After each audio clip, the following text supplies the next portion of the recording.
Saya Anton Manurung, Ketua Umum Dewan Pimpinan Pusat Gerakan Pembumian Pancasila. Assalamualaikum warahmatullahi wabarakatuh. Salam sejahtera untuk kita semua. Shalom, Om Swastiastu, Namo Buddhaya, Weta Tungtien, Rahayu Rahayu. Salam Pancasila. Salam Pancasila. Merdeka. Merdeka. Saya memberi apresiasi luar biasa. Baru pertama saya hadir di Kongres Pancasila dan saya sedikit memaksakan diri dalam situasi terbatas harus hadir di sini dari Jakarta. Jadi thank you, matur sembah nuwun, Dr. Agus. Baik, saya mungkin tidak bertanya tapi ingin melakukan discernment dan diskursus. Yang pertama buat kawan Rocky Gerung. 4 tahun yang lalu saya sudah menyatakan di YouTube tentang pernyataan Rocky Gerung. Saya prihatin, mohon maaf pada seluruh forum. Untuk kesekian kali Bapak mengatakan bahwa Pancasila bukan ideologi. Tolong Pak, mari kita sama-sama membaca dokumen negara. Dan tadi Bapak mengatakan, sorry ya, ini forum akademik ya. Tadi sahabat saya Pak Saribu juga sudah mengatakan, ya mirip seperti Habib Rizik katanya. Guyonan Bapak sebagai badut ideologi kami hormati. Good, very good. Tapi ketika Bapak di forum terhormat ini mengatakan Pancasila bukan ideologi, sebagai Ketua Umum DPP Gerakan Pembumian Pancasila, saya menolak dan meminta orang seperti Bapak tidak bicara tentang Pancasila. Tolong Pak, camkan Pancasila, pidato Soekarno 1 Juni 1964. Saya membaca kalimatnya saja supaya tidak kesekian kali Pak, di YouTube 4 tahun yang lalu saya sudah ngomong supaya kita tidak gelap ideologi Bapak. Kita datang ke sini, saya hormat sekali dengan kongres ini. Soekarno mengatakan, mohon kita dengarkan bersama, mohon maaf, mohon sewu para senior, para guru besar, tokoh Pancasila.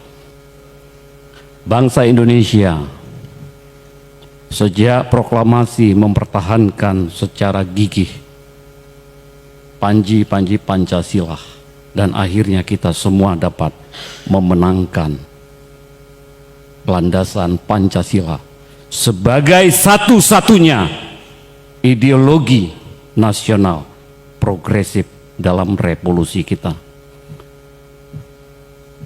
Oke, itu poin satu ya. Saya harus garis bawahi Pak Moderator ya. Ya. Baik. Kemudian menanggapi kedua narasumber yang luar biasa, sahabat saya, Saudara Erlangga dan juga Bapak Agus, Dr. Agus. Saya kira persoalan bangsa pada hari ini tepat sekali diwakili dengan tema ini.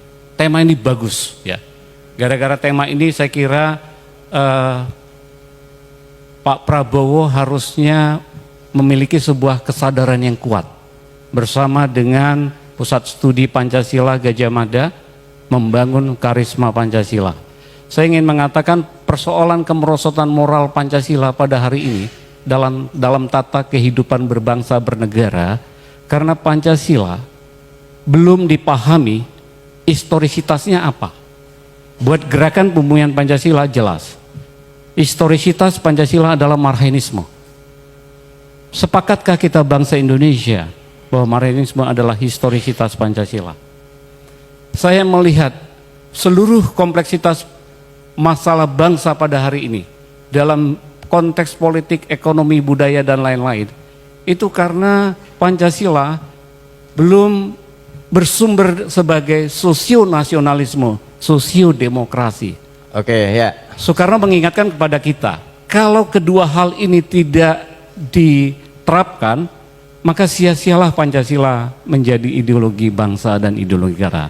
Oke, saya rasa sudah cukup Pak Anton Manurung. Ya, pesannya sudah nyampe. Bagaimana agar kepada pertanyaan Mas mungkin yang terakhir, izin yang terakhir, lewat forum terhormat ini, Kongres Pancasila ke-12 ya, semoga bisa mengusulkan bahwa perlu ada Dewan Ideologi Nasional. Perlu ada Dewan Ideologi Nasional.